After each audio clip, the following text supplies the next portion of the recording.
നമസ്കാരം. ബിഗ് സ്റ്റോറിയിലേക്ക് സ്വാഗതം.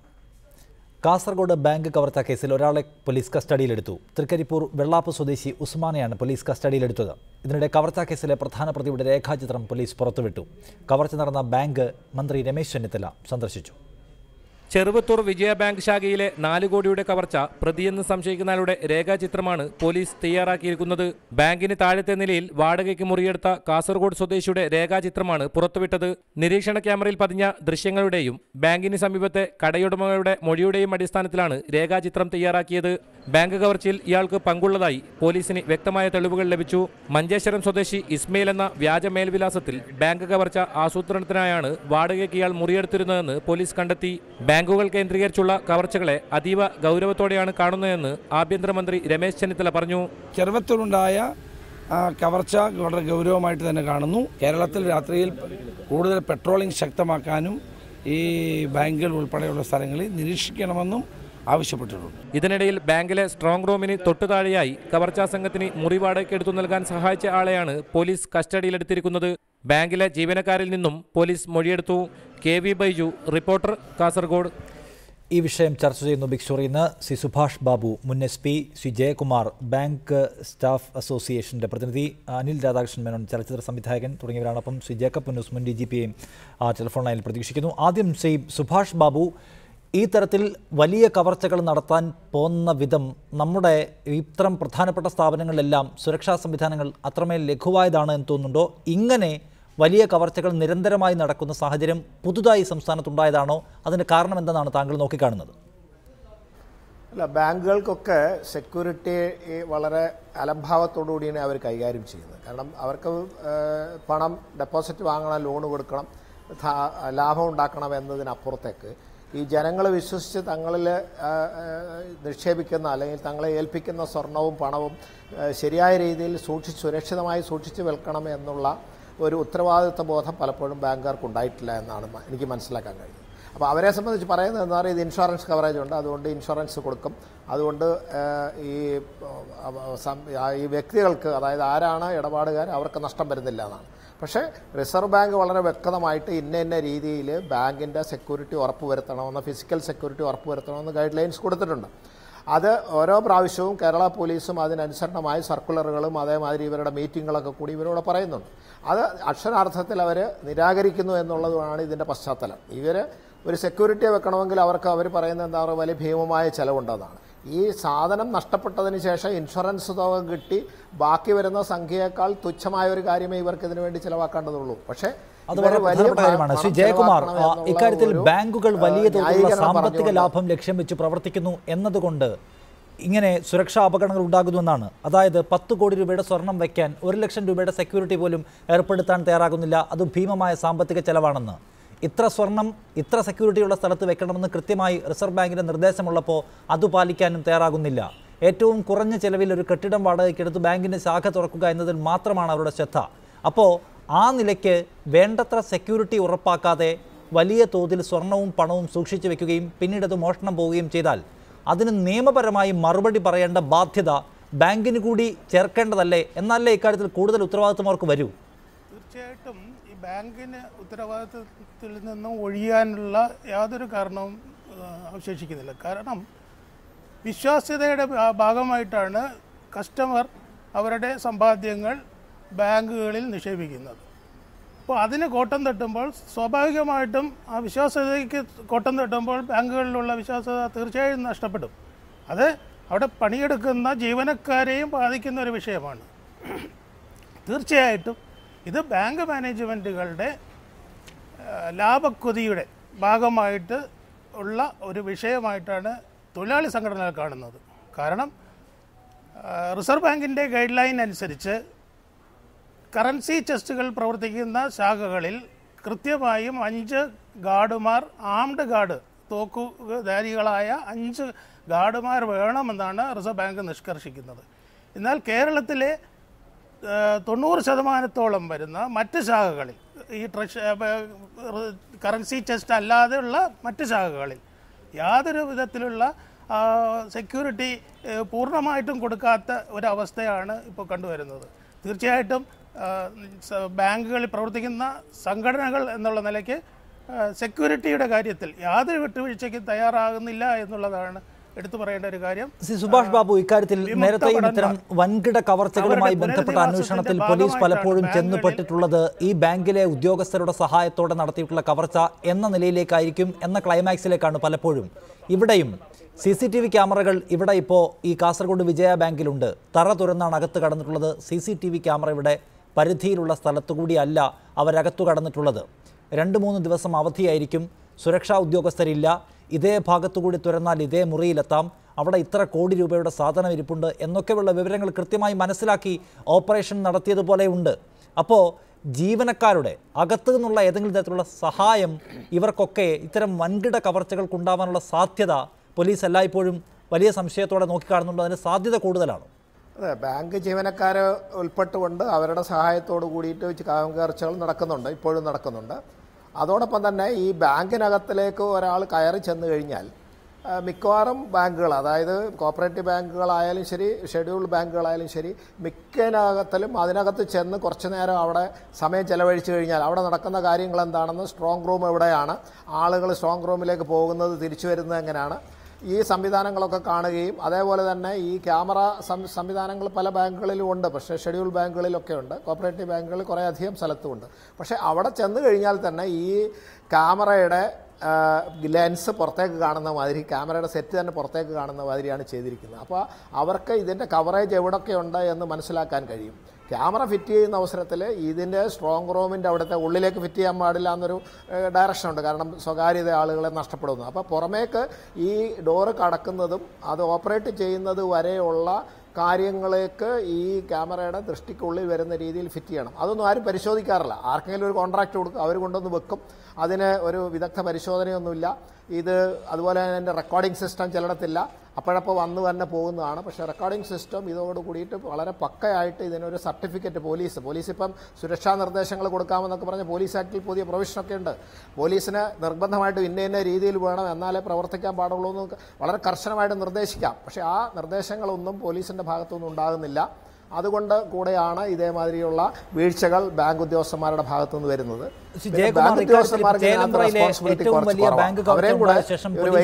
ഗൗരവത്തിലെടുക്കുകയും എല്ലാ ബാങ്കുകൾക്കും സുരക്ഷാ മാനദണ്ഡങ്ങളെ സംബന്ധിച്ച് ഒരു സർക്കുലർ അയക്കുകയും ചെയ്തിരുന്നതാണ്. എന്തൊക്കെ നിരീക്ഷണ സുരക്ഷാ സംവിധാനങ്ങൾ ഏർപ്പെടുത്തണം എന്നത് സംബന്ധിച്ച് അതൊന്നും കേരളത്തിലെ ഒട്ടുമിക്ക ബാങ്കുകളും നടപ്പിലാക്കി കണ്ടിട്ടില്ല. അപ്പോൾ അക്കാര്യത്തിൽ ഉത്തരവാദിത്തരാഹിത്യം മാനേജ്മെൻറ്റുകളുടെ ഭാഗത്തുനിന്നുണ്ടായിട്ടുണ്ട്. മറ്റൊന്ന്, ഇവിടെ പരിമിതമായ സുരക്ഷാ സംവിധാനത്തിൽ എത്ര സ്വർണവും പണവും വെക്കാം എന്ന് നിബന്ധനയുണ്ടല്ലോ. അതിൽ കൂടുതൽ വന്നാൽ അത് സ്ട്രോങ് റൂമിലേക്ക് മാറ്റാമെന്ന്. ഇവിടെ അങ്ങനെ ഒരു സ്ട്രോങ് റൂമൊന്നും കാണാനുമില്ല. അപ്പോൾ അക്കാര്യത്തിൽ ജീവനക്കാർക്ക് വേണ്ടത്ര ഉത്തരവാദിത്വം, അല്ലെങ്കിൽ ജീവനക്കാർക്ക് ഒരു ഉത്തരവാദിത്വവുമില്ല, മാനേജ്മെൻറ്റാണ് ഇതെല്ലാം ചെയ്യേണ്ടത് എന്നാണോ? ഈ സ്വർണം മാറ്റുന്നതിലും കൂടുതൽ സുരക്ഷിതമായ സ്ഥലത്ത് വെക്കുന്നതിലുമൊക്കെ ജീവനക്കാർക്ക് അവരുടേതായ റോൾ വഹിക്കാനില്ലേ ഓരോ ബാങ്കിലും? അങ്ങനെയല്ല ഞാൻ ഉദ്ദേശിച്ചത്. തീർച്ചയായിട്ടും ശാഖകളിൽ സ്വർണം സൂക്ഷിക്കുന്നതിനായാലും പണം സൂക്ഷിക്കുന്നതിനായാലും ഒരു പരിധി നിശ്ചയിച്ചിട്ടുണ്ട്. ഓരോ ശാഖയിലും ഇത്ര പണമേ സൂക്ഷിക്കാവൂ എന്ന് പറഞ്ഞ് നിർദ്ദേശങ്ങളുണ്ട്. പക്ഷേ അമിതമായ തുകകൾ വന്നു കഴിഞ്ഞാൽ അത് ഏറ്റവും അടുത്തുള്ള ഈ കറൻസി ചെസ്റ്റിലേക്ക് മാറ്റാനുള്ള സംവിധാനങ്ങൾ പലപ്പോഴും പല ശാഖകളിലും ഉണ്ടാകാറില്ല.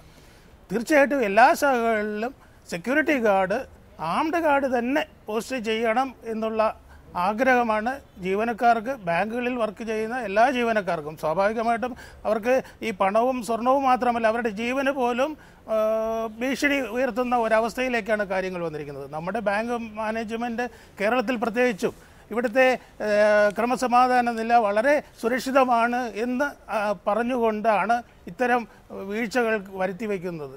പക്ഷേ അടുത്ത കാലത്ത് നമുക്ക് നേരിട്ട് തന്നെ അറിയാവുന്നതാണ്, പുറം കരാറിലൂടെ ATMകളിൽ ക്യാഷ് നിറയ്ക്കുന്നതിന് വേണ്ടി പുറം കരാറിലൂടെ ഏർപ്പെടുത്തിയ ഏജൻസി പോലും പണം കവരുന്ന ഒരവസ്ഥയിലേക്ക് എത്തിയിരിക്കുന്നു. തീർച്ചയായിട്ടും ജീവനക്കാർ ഇക്കാര്യത്തിൽ ഇപ്പോൾ നേരത്തെ പറഞ്ഞതുപോലെ എന്തൊക്കെ ചെയ്യണം സുരക്ഷയുടെ കാര്യത്തിലെന്ന് റിസർവ് ബാങ്ക് ബാങ്കുകളോട് നിർദ്ദേശിച്ചിട്ടുണ്ട്, അത് പാലിക്കുന്നില്ല. സാമാന്യ ബുദ്ധിയാ പരിശോധിച്ചാൽ പോലും ചെയ്യേണ്ട കാര്യങ്ങൾ മാനേജ്മെൻറ്റുകൾ ലാഭക്കൊതിയുടെ പേരിൽ ചെയ്യുന്നില്ല എന്ന ആരോപണം വരുന്നു. പോലീസ് തന്നെ പലതവണയായി സർക്കുലർ അയച്ചിട്ടുണ്ട് എന്തൊക്കെ ചെയ്യണമെന്ന്, അതും ചെയ്യുന്നില്ല. അപ്പോൾ ജനങ്ങളുടെ സ്വത്ത് സൂക്ഷിച്ചു വെച്ചിരിക്കുന്ന ഇത്തരം ഇടങ്ങളിൽ മതിയായ സുരക്ഷയില്ലാത്തതിൻ്റെ പേരിൽ നടക്കുന്ന ഇത്തരം വൻ കവർച്ചകൾക്ക് ഒരർത്ഥത്തിൽ മാനേജ്മെൻറ്റുകൾ കൂടി ഉത്തരവാദികളല്ലേ? നിയമപരമായി അതിന് അവർ കൂടി മറുപടി പറയുന്ന സാഹചര്യം ഉണ്ടാക്കപ്പെടേണ്ടതുണ്ട്. എങ്കിലേ ഇനി ഇവർക്ക് ഉത്തരവാദിത്വം വരൂ എന്നുണ്ടോ? അല്ല, ഈ സുരക്ഷിത നടപടിക്രമങ്ങൾ ഇന്നതാണ്, ഇന്ന സെക്യൂരിറ്റി ഡിവൈസസ് ഉണ്ടാകണം, ഏർപ്പാടുകൾ ചെയ്യണം എന്ന് പറഞ്ഞത് അത് വീഴ്ച വരുത്തിയിട്ടുണ്ടെങ്കിൽ അവരുടെ ഒരു നെഗ്ലിജൻ്റ് ആക്റ്റാണ്. അവരെ സംബന്ധിച്ചിടത്തോളം അവർ ചെയ്യേണ്ട പ്രവൃത്തി ചെയ്യാതിരുന്നു കഴിഞ്ഞാൽ അവർക്ക് ഒരു കൂട്ടുത്തരവാദിത്വത്തോടെ നഷ്ടപ്പെട്ട് കഴിഞ്ഞാൽ അവർക്ക് കൂട്ടുത്തരവാദിത്വം ഉണ്ടെന്നുള്ള രീതിയിൽ നടപടി സ്വീകരിക്കാം. പക്ഷേ ക്രിമിനൽ ഒഫൻസ് വരണമെങ്കിൽ അവരതിന് പങ്കാളികളായി മറ്റു രീതിയിൽ വരെ ഡിപ്പാർട്ട്മെൻറ്റൽ ആക്ഷൻ അവർക്ക് എടുക്കാൻ സാധിക്കും. പക്ഷേ പോലീസ് അങ്ങനെ ചെയ്യാൻ വേണ്ടി ശ്രമിച്ചാലും പക്ഷേ നിയമപരമായി തടസ്സങ്ങളുള്ളത് കൊണ്ട് പോലീസിന് പലപ്പോഴും അത് ചെയ്യാൻ സാധ്യമല്ല. പക്ഷേ എന്നിരുന്നാൽ തന്നെയും ഈ സെക്യൂരിറ്റി നിർദ്ദേശങ്ങൾ റിസർവ് ബാങ്ക് കൊടുത്തത് പൂർണ്ണമായിട്ടല്ലെങ്കിലും ഏതാണ്ട് ഒരുമാതിരി രീതിയിൽ പാലിക്കപ്പെടുകയാണെങ്കിൽ നമുക്ക് ഈ കവർച്ചയൊക്കെ ഒഴിവാക്കാം. അതിനേക്കാൾ ഉപരി ജീവനക്കാർ 5-8 ചെറിയ ബാങ്കുകളിലൊക്കെ 4-5-2-3 ജീവനക്കാരൊക്കെ ഉണ്ടാവുള്ളൂ. അവരെ സംബന്ധിച്ച് ഒരു ഡെക്കോയിറ്റ് ഗ്യാങ്, അതായത് ഒരു കൊള്ളസംഘം അതിനകത്തിലേക്ക് പെട്ടെന്ന് ഇടിച്ചു കയറി എന്തെങ്കിലും ചെയ്താൽ അവർ നിസ്സഹായരാണ്, ഒന്നും ചെയ്യാൻ പറ്റില്ല. അവരുടെ ജീവൻ പോലും ഈ ധനത്തെക്കാളുപരി അവരുടെ ജീവൻ പോലും അപകടത്തിലാണുള്ളത്. അതുകൊണ്ട് ബാങ്കുകാർ തന്നെ ഇതിന് ഒരു പ്രത്യേകമായിട്ട് സുരക്ഷാ സംവിധാനത്തിൽ ശ്രദ്ധിക്കണം. പോലീസിനെ സംബന്ധിച്ചോളാണ് പോലീസിൻ്റെ പെട്രോളിംഗ് വീക്കാണെന്നാണ് എനിക്ക് മനസ്സിലാക്കാൻ കഴിയുന്നത്. ബാങ്കിനെ കേന്ദ്രീകരിച്ച് വളരെ ശക്തമായ പെട്രോളിംഗ് വേണം. അതേപോലെ തന്നെ ഇതിനകത്ത് ഈ അവിടെ പണ്ട് പട്ടാബുക്ക് വെക്കുന്ന സിസ്റ്റമൊക്കെ ഉണ്ടായിരുന്നു, അതൊന്നും ഇല്ല. പോലീസ് ശക്തമായിട്ട് ഇപ്പം പെട്രോളിംഗ് പോകണുണ്ടോ എന്ന് ചോദിച്ചു കഴിഞ്ഞാൽ ഞാൻ പറയില്ല എന്ന് പറയാം. പക്ഷേ അതിനോടൊപ്പം തന്നെ പോലീസ് ഉദ്യോഗസ്ഥന്മാർ ഒരു സുരക്ഷാ നിർദ്ദേശങ്ങൾ ഇവർക്ക് കൊടുക്കാം. ഇന്ന കാര്യങ്ങൾ സുരക്ഷാ കാര്യത്തിന് നിങ്ങൾക്ക് ചെയ്യണം. അക്കാര്യത്തിൽ കൂടുതൽ ഇടപെടൽ ആവശ്യമായ ഘട്ടമാണെന്നാണ് താങ്കൾ പറയുന്നത്. അനിൽ രാധാകൃഷ്ണൻ മേനോൻ, അദ്ദേഹം ചലച്ചിത്ര സംവിധായകനാണ്. ശ്രീ അനിൽ രാധാകൃഷ്ണൻ മേനോൻ, ഇപ്പോൾ ഈ ധൂം സിനിമയുടെ മോഡലിലാണ് ഇവിടെ കുറ്റകൃത്യം നടത്തിയിട്ടുള്ളത് എന്നാണ് പറയുന്നത്. വിജയ ബാങ്കിൽ കാസർഗോഡ്, അതായത് പലപ്പോഴും ഇത്തരം കുറ്റകൃത്യങ്ങൾക്ക് നൂതനമായ മാർഗങ്ങൾ കുറ്റവാളികൾ സ്വീകരിക്കുന്നത് കാണാം. എന്തൊക്കെ ചെയ്യണം, എന്തൊക്കെ ചെയ്താൽ പോലീസിൽ പിടിക്കപ്പെടും, ഏതൊക്കെ പിഴവുകൾ ഒഴിവാക്കണം എന്ന കാര്യത്തിലൊക്കെ പലപ്പോഴും ചലച്ചിത്രങ്ങൾ ഇവർക്ക് കൃത്യമായി വഴി കാട്ടുന്നുണ്ട് എന്ന്. ഇങ്ങനെ ഈ ഇത്തരം മോഷണങ്ങളെ പ്രമേയമാക്കിയ ചിത്രങ്ങൾ പുതിയ പുതിയ മാർഗങ്ങളിലൂടെ മോഷണം നടത്താൻ ഇവർക്ക് പ്രചോദനമാകുന്നുണ്ട്, വഴി കാട്ടുന്നുണ്ട് എന്ന വിമർശനത്തോട് എങ്ങനെയാണ് പ്രതികരിക്കുക? അതിപ്പം ഒരു കോയിൻസിഡൻസ്. ഞങ്ങൾ സിനിമ ചെയ്തിട്ടുണ്ട്, എന്റെ മാത്രമല്ല വേറെ പലരും ഒരു മോഷണം അതിന്റെ ഒരു പ്ലോട്ടായിട്ട് എടുത്തിട്ടുണ്ട്. പക്ഷെ അതിലൊന്നും മോഷ്ടിക്കാനുള്ള വഴികളൊക്കെ കാണിച്ചു കൊടുക്കണ്ടോ, എനിക്ക് കൃത്യമായിട്ട് അറിയില്ല. അതാണ് താങ്കൾക്ക് പറയാനുള്ളത്. ശ്രീ സുഭാഷ് ബാബു, ഇപ്പോൾ ഇതര സംസ്ഥാന തൊഴിലാളികളുമായി ബന്ധപ്പെട്ടാണ് അന്വേഷണം നടക്കുന്നത് ഈ വിഷയത്തിൽ. ഇപ്പോൾ വിജയ ബാങ്കിൻ്റെ കാര്യത്തിൽ ഈ അടുത്ത കാലത്ത് പരിശോധിച്ച് നോക്കിയാൽ വലിയ തോതിൽ ഇത്തരം കവർച്ചകളുടെ എണ്ണം കൂടിയതായി കാണാം. ഇന്നും തൃശ്ശൂരിൽ 500 പവൻ മോഷണം പോയി എന്ന് കേൾക്കുന്നു. ഇതര സംസ്ഥാന തൊഴിലാളികൾ വലിയ തോതിൽ സംസ്ഥാനത്തേക്ക് വന്നതിന് ശേഷം സുരക്ഷയുടെ കാര്യത്തിൽ കൂടുതൽ അപകടകരമായ സാഹചര്യം നിലനിൽക്കുന്നുണ്ട് എന്ന് കരുതാൻ ന്യായമുണ്ടോ? തീർച്ചയായിട്ടും അന്യസംസ്ഥാന തൊഴിലാളികൾ വരുന്നത് തൊഴിൽ ലക്ഷ്യത്തോടു കൂടി ആയിരിക്കത്തില്ല. ഇതേമാതിരി കവർച്ചാസ് താല്പര്യത്തോടു കൂടി വരുന്ന ആളുണ്ട്. അവിടെയൊക്കെ നമ്മുടെ സംസ്ഥാനത്ത് പ്രകടമായിട്ട് ഇതേമാതിരി അങ്ങനെയുള്ള ഡെക്കോയിറ്റ് വില്ലേജസ് അല്ലെങ്കിൽ ഡെക്കോയിറ്റ് ഗാങ്സ് ഒന്നും കേരളത്തിൽ വലിയ പ്രകടമായിട്ടൊന്നുമില്ല. പക്ഷേ മറ്റു സംസ്ഥാനങ്ങളിലും പലയിടത്തും മിക്ക സംസ്ഥാനങ്ങളിലും ഇതേമാതിരി ഡെക്കോയിറ്റ് വില്ലേജുകളും ഡെക്കോയിറ്റ് ഗ്യാങ്ങുകളും ഉണ്ട്. അവരെ ആ പ്രദേശത്തുള്ള ആളുകൾ, ഗ്രാമത്തിലുള്ള ആളുകളും അവിടുത്തെ പോലീസ് ഉദ്യോഗസ്ഥന്മാർ വരെ അവരെ സംരക്ഷിക്കുന്ന സംവിധാനമുണ്ട്. അപ്പോൾ അതുകൊണ്ട് അവിടെ നിന്ന് ഇവിടെ അന്തർ സംസ്ഥാന തൊഴിലാളികൾ വരുമ്പോൾ അതിൻ്റെ കെയർ ഓഫിൽ ഇവിടെ വരികയും ഇവിടെ വന്ന് ഏതൊക്കെ സ്ഥലത്തെ ഏതൊക്കെ രീതിയിൽ മോഷണം കടക്കുക, ഏതാണ് സൗകര്യപ്രദമായ സ്ഥലമെന്ന് കണ്ടുപിടിച്ചതിന് ശേഷം അവർക്ക് ഫലപ്രദമായി ചെയ്യാൻ ഇന്നത്തെ കേരളത്തിൽ ബുദ്ധിമുട്ടൊന്നുമില്ല. കാരണം കേരളത്തിലെ ബാങ്കുകളിലാണ് ഏറ്റവും കൂടുതൽ, അതായത് എല്ലാ റൂറൽ ഏരിയയിലൊക്കെ ഒരുപാട് ബാങ്കുകളുണ്ട്. അത് ചെയ്യുന്നതിന് ആൾക്ക് വളരെ പെട്ടെന്ന് ആസൂത്രണം ചെയ്ത് അത് എക്സിക്യൂട്ട് ചെയ്യാൻ സാധിക്കുന്നതാണ്. ഈ സുരക്ഷാ സംവിധാനത്തിലെ വീഴ്ചകൾ തീർച്ചയായും അവർക്ക് മുതലെടുക്കാൻ വളരെ ഭംഗിയായിട്ട് സാധിക്കാവുന്നതാണ്. ശ്രീ ജയകുമാർ, ഇക്കാര്യത്തിൽ പലപ്പോഴും ഇന്നിപ്പോൾ ഡിണ്ടിഗലിലെ മുത്തൂറ്റ് ശാഖയിൽ നടന്നിട്ടുള്ള മണപ്പുറത്തിൻ്റെ ശാഖയിൽ നടന്നിട്ടുള്ള കവർച്ചയുമായി ബന്ധപ്പെട്ട് 6 പേരെ അറസ്റ്റ് ചെയ്യുന്നു. അതിൽ തന്നെ ജീവനക്കാരുടെ പങ്കാളിത്തം കൂടുതൽ വ്യക്തമാകുന്നുവെന്നാണ് പോലീസ് പറയുന്നത്. ഇവിടെയും ചില ആരോപണം ചില പോലീസ് ഉദ്യോഗസ്ഥർ ഇതുവരെ ഉന്നയിക്കുന്നത് ജീവനക്കാരുടെ പങ്കാളിത്തം അല്ലെങ്കിൽ ഏതെങ്കിലും തരത്തിൽ അവർ ഇൻഫർമേഷൻ കൈമാറാതെ ഇത്ര കൃത്യമായ ഓപ്പറേഷൻ നടത്താൻ കഴിയില്ല എന്നാണ്. CCTV ക്യാമറയുടെ സർവൈലൻസിൽ വരാതിരിക്കുക, എവിടെയാണ് പണം ഇരിക്കുന്നത്, എത്രത്തോളം പണമുണ്ട്, എവിടം കുഴിച്ചു വന്നാൽ അവിടെ കൃത്യമായി എത്താൻ തുടങ്ങിയ വിവരങ്ങളൊക്കെ നൽകുന്നുവെന്ന്. ആ തരത്തിൽ ജീവനക്കാരുടെ പങ്കാളിത്തം കൂടി സംശയിക്കപ്പെടേണ്ട സാഹചര്യമുണ്ട് എന്നാണ്. അത് എങ്ങനെയാണ് കാണുന്നത്? പലയിടത്തും അങ്ങനെ ജീവനക്കാരുടെ പങ്കാളിത്തം പോലീസ് കണ്ടെത്തിയിട്ടുമുണ്ട്. ജീവനക്കാരുടെ പങ്കാളിത്തം ഇക്കാര്യത്തിൽ ഉണ്ടെങ്കിൽ തീർച്ചയായും അവർ ശിക്ഷിക്കപ്പെടേണ്ടത് തന്നെയാണ്. കാരണം പൊതുജനത്തിൻ്റെ സ്വത്ത് സംരക്ഷിക്കപ്പെടേണ്ട ഒരു സ്ഥാപനമാണ് ബാങ്കുകൾ എന്ന് പറയുന്നത്. അത് സംരക്ഷിക്കപ്പെടേണ്ട ആൾക്കാരുടെ അതിൻ്റെ ചുമതല വഹിക്കുന്ന ആൾക്കാരാണ് ജീവനക്കാർ. അതിൽ വീഴ്ച വരുത്തുന്ന തൊഴിലാളികളുണ്ടെങ്കിൽ അവർ ശിക്ഷിക്കപ്പെടേണ്ടത് തന്നെയാണ്. തീർച്ചയായിട്ടും സംഘടനകൾ ഒരിക്കലും ഇത്തരം ജീവനക്കാരെ സംഘടനാ പ്രവർത്തകരായിട്ട് ഉള്ള ജീവനക്കാരെ വളർത്തില്ല എന്നുള്ളത് എനിക്ക് ഉറപ്പിച്ചു പറയാൻ സാധിക്കും. ജയകുമാർ, ഇക്കാര്യത്തിൽ പണവും സ്വർണവും എത്ര മോഷണം പോയാലും നമുക്ക് ഇൻഷുറൻസ് ഉണ്ടല്ലോ, ആ തുക കിട്ടിക്കോളും എന്നതുകൂടി ഈ ഉദാസീനതയ്ക്ക് ഒരു പ്രധാനപ്പെട്ട കാരണമാകുന്നുണ്ടോ? അല്ലാതെ ഇത്ര പണം ഇവിടെ വെച്ചാൽ ഒരു സ്ട്രോങ് റൂം പോലും ഇല്ലാതെ ഏതെങ്കിലും ഒരു ഗോദ്രേജ് അലമാരിയിൽ വെച്ചാൽ അത് മോഷണം പോകുമെന്ന് അറിയാത്തവരല്ലല്ലോ ബാങ്കിൻ്റെ മാനേജ്മെൻറ്റിൻ്റെ തലപ്പത്തുള്ളവർ. അപ്പോൾ ഇത് പോയാലും ഇൻഷുറൻസ് തുക കിട്ടുമെന്ന പ്രതീക്ഷ ഈ വലിയ ഉദാസീനതയ്ക്ക് കാരണമാകുന്നുണ്ടോ? തീർച്ചയായിട്ടും അതാണ് ഞാൻ പറയുന്നത്. ബാങ്ക് മാനേജ്മെൻറ്റുകൾ കേരളത്തിൽ പ്രത്യേകിച്ചും ബാങ്ക് മാനേജ്മെൻറ്റുകൾ അത് പൊതുമേഖലാ ബാങ്ക് എന്നല്ല, സ്വകാര്യ ബാങ്കുകളായാലും ഇപ്പോൾ നേരത്തെ താങ്കൾ സൂചിപ്പിച്ചതുപോലെ തന്നെ മണപ്പുറമായാലും മറ്റ് പ്രൈവറ്റ് ധനകാര്യ സ്ഥാപനങ്ങളായാലും ഒക്കെ ഇവരെല്ലാം ഏറ്റവും കൂടുതൽ ലാഭമുണ്ടാക്കുന്നത് എത്രയും ചെലവ് ചുരുക്കിക്കൊണ്ട്, അതുകൊണ്ടാണ് ഈ സുരക്ഷാ ജീവനക്കാരെ നിയമിക്കുന്നതിനായാലും അലാറം അല്ലെങ്കിൽ CCTV ക്യാമറ ഇത്തരം ഗാഡ്ജറ്റ്സ് അവിടെ വയ്ക്കുന്നതിനുമൊക്കെ വൈമുഖ്യം കാണിക്കുന്നത്. അത്രയും കാശും കൂടി ലാഭമുണ്ടാക്കാം. അപ്പോൾ വെറും ഒരു സാധാരണ അലമാരയിൽ സ്വർണം സൂക്ഷിക്കാൻ പാടില്ല എന്ന് അറിഞ്ഞുകൂടാത്ത ആൾക്കാരൊന്നും അല്ലല്ലോ ബാങ്ക് ഭരിക്കുന്നത്. തീർച്ചയായിട്ടും ഇത്തരം വീഴ്ചകൾ വരുത്തിക്കൊണ്ട് കൂടുതൽ ലാഭം കൊയ്യുക എന്നുള്ള ഒരു ലക്ഷ്യത്തോടു കൂടി പ്രവർത്തിക്കുന്നതിൻ്റെ ദുരന്തമാണ് നമ്മളിപ്പോൾ അനുഭവിച്ചുകൊണ്ടിരിക്കുന്നത്. തീർച്ചയായിട്ടും ഇത്തരം ഒരു നടപടിയിൽ നിന്നും ബാങ്ക് മാനേജ്മെൻറ്റുകൾ പിന്മാറണം. എല്ലാ ശാഖകളിലും സെക്യൂരിറ്റി ഗാർഡിനെ ഇപ്പോൾ ATMൽ ക്യാഷ് എടുക്കാൻ പോകുന്ന ആൾക്കാർക്ക് സുരക്ഷിതത്വം തോന്നുന്നില്ല എന്നുള്ള പരാതി കസ്റ്റമേഴ്സിൻ്റെ ഭാഗത്തു നിന്ന് ഞങ്ങൾ കേൾക്കാറുണ്ട്. കാരണം മുമ്പ് ATMൻ്റെ ഉള്ളിലേക്ക് കടക്കണമെങ്കിൽ നമ്മുടെ കാർഡ് ഉപയോഗിച്ച് അത് ഓപ്പൺ ചെയ്താലേ അകത്ത് കയറാൻ സാധിക്കുള്ളൂ. അകത്ത് കയറിയാൽ നമുക്ക് ലോക്ക് ചെയ്യാം. ഇപ്പോൾ അങ്ങനെയല്ല, ഇത് തുറന്നു കിടക്കുകയാണ്. അത് ഏത് സമയത്തും ആർക്കും പുറകിൽ നിന്ന് വന്ന് നമ്മൾ ട്രാൻസാക്ഷൻ നടക്കുന്ന അടുത്തേക്ക് വരാൻ സാധിക്കുന്നു. അല്ലെങ്കിൽ ഒരു ക്യാബിനുള്ളിൽ തന്നെ ഒന്നിൽ കൂടുതൽ ATM മെഷീനുകൾ വയ്ക്കുന്നു. അപ്പോൾ ഒരേ സമയത്ത് ഒന്നിൽ കൂടുതൽ ആൾക്കാർ കയറി വരുന്ന അവസരമുണ്ടാകുന്നു. ഇതൊക്കെ കസ്റ്റമേഴ്സിനെ സംബന്ധിച്ചിടത്തോളം വളരെ പ്രയാസം ഉണ്ടാക്കുന്ന കാര്യമാണ് എന്നുള്ളതാണ്. കൂടുതൽ ഉത്തരവാദിത്വം. ശ്രീ സുഭാഷ് ബാബു, അവസാനമായി താങ്കളിലേക്ക്. ഇപ്പോൾ ബാങ്കുകളിലെ കവർച്ചകളുടെ കാര്യം എടുത്താൽ പോലീസും റിസർവ് ബാങ്കും അവർക്ക് നൽകിയിട്ടുള്ള സുരക്ഷാ മാനദണ്ഡങ്ങൾ പലപ്പോഴും പാലിക്കാത്തതിൻ്റെ കൂടി ഫലമായി ഇത് സംഭവിക്കുന്നുവെന്ന് പറയാം. ഇപ്പോൾ ഇന്നത്തെ തന്നെ വാർത്തകൾ എടുത്താൽ ഇന്നിപ്പോൾ തൃശ്ശൂരിൽ 500 പവൻ മോഷണം പോയിരിക്കുന്ന ഒരു പൂട്ടിക്കിടന്ന വീട്ടിൽ നിന്ന്, അല്ലെങ്കിൽ കൊലക്കേസിൽ പിടിയിലായ ഒരു പ്രതി വിവിധ കോൺവെൻറ്റുകൾ നടത്തിയിട്ടുള്ള വലിയ മോഷണങ്ങളുടെ കഥ പോലീസിനോട് ഇന്ന് തുറന്നു പറയുകയും ഒക്കെ ചെയ്യുന്നു. ബാങ്കുകൾക്ക് സ്വന്തമായ സുരക്ഷാ സംവിധാനം അവർ ഉണ്ടാക്കണമെന്ന് മാറ്റി നിർത്തിയാൽ പൊതുജനങ്ങളുടെ കാര്യത്തിൽ വലിയ തോതിൽ മോഷണങ്ങൾ പെരുകിയ കാര്യം നമുക്കറിയാം. കാലാനുസൃതമായി മോഷണ പ്രതിരോധ സംവിധാനങ്ങൾ പുതുക്കുന്നതിൽ പോലീസിനുണ്ടായ വീഴ്ച കൂടി ഇതിനൊക്കെ കാരണമാണ് എന്ന് കാണുന്നുണ്ടോ? പോലീസിനെ സംബന്ധിച്ച് പോലീസ് കുറച്ചിപ്പം അംഗസംഖ്യയൊക്കെ കൂടി, ജോലി വർദ്ധിച്ചത്ര അതിന് ആനുപാതികമായി കൂടിയിട്ടില്ലെങ്കിൽ പോലും പണ്ടത്തെ മാതിരിയുള്ള രാത്രികാല വിജിലൻസ് പോലീസിന് കുറവുണ്ട് എന്നാണ് പൊതുവെ ഒരു അഭിപ്രായം. അപ്പോൾ രാത്രി കാലങ്ങളിൽ കുറച്ചുകൂടെ പോലീസ് വിജിലൻ്റ് ആകുകയും ഈ ബാങ്കും അതേമാതിരി ആളുകൾ ഇല്ലാതെ, ഇവിടെ ഇപ്പം ഇന്ന് 500 പവൻ പോയ വീട്ടുകളിൽ അവിടെ സെക്യൂരിറ്റിയൊക്കെ വെച്ചിരുന്നു, അവരെല്ലാം കിടന്ന് ഉറങ്ങി. അതുകൊണ്ടാണ് ഇത് സംഭവിക്കുന്നത്.